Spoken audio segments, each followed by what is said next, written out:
of the things that's been really scaring us about this pandemic is what's happening to our retirement savings. So far, the Australian pool of superannuation has fallen at least 13%, or $350 billion or so. And that's because the global stock market has fallen 23%, and that's where about 55% of the $2.7 trillion in super has been invested. Whether it recovers from here or goes down some more, nobody knows for sure, but the risks, as they say, are skewed to the downside. Now first, that total pool number of 2.3 trillion now, down from about 2.7 trillion a couple of months ago, is pretty much irrelevant. It's made up of 15 million individual accounts, and every one of them is different. Now you don't care about the pool, you care about your savings. Some people choose the growth option, which has more money in shares, and some are more conservative. And some people have a self-managed fund, which could be entirely in shares. And each of these differences not only affects how they experience this downturn, but how the coronavirus will affect their lifestyle in retirement. The more equities, the more shares and property in your portfolio, the more you're probably going to feel the downturn. But it also means that over the last few years, you've probably made a lot more money out of those investment options because the last decade has just been a boomer for superannuation funds, and the last calendar year was like one of the best years on record. The other important individual difference is age. Someone in their 20s has about 40 years of superannuation savings in front of them, so time is on their side.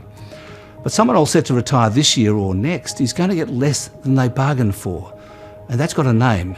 It's called sequencing risk. And with interest rates so low, that's serious.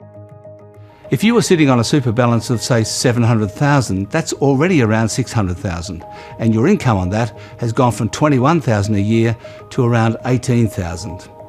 Thank goodness for the safety net of the age pension. Also, the government has potentially made matters worse by letting people take up to $20,000 out of their super over 2 years if they're short of cash to live on. According to the tax office, 361,000 people have put in an expression of interest to get the first $10,000 out.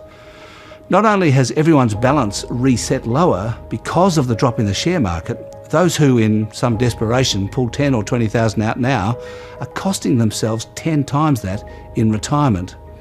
No one is denying the right of people to access superannuation if they really, really need the money, but the common message from almost everybody is please don't take that money unless you really need it, because through the power of compound interest, taking out $10,000 or $20,000, say when you're 25 or 30 years old, could cost you $80,000 to $100,000 in lower retirement benefits by the time you actually leave the workforce. Now, why do I say the share market and therefore super balances might fall some more?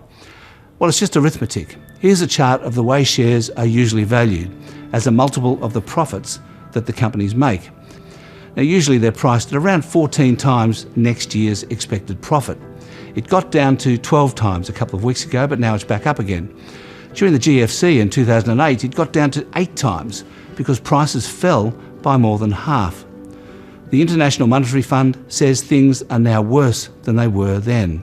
We have witnessed the world economy coming to a standstill.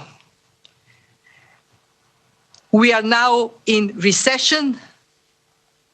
It is way worse than the global financial crisis. But this time is different for 2 reasons. First, interest rates are much lower now, virtually 0 versus 4%.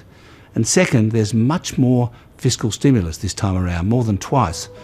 The government giving us money, I mean. So maybe the impact on superannuation won't be way worse than the GFC. We can only hope.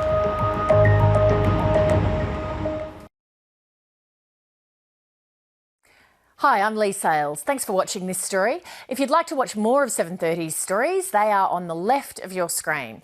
And tap on the button below to subscribe and get the latest from ABC News.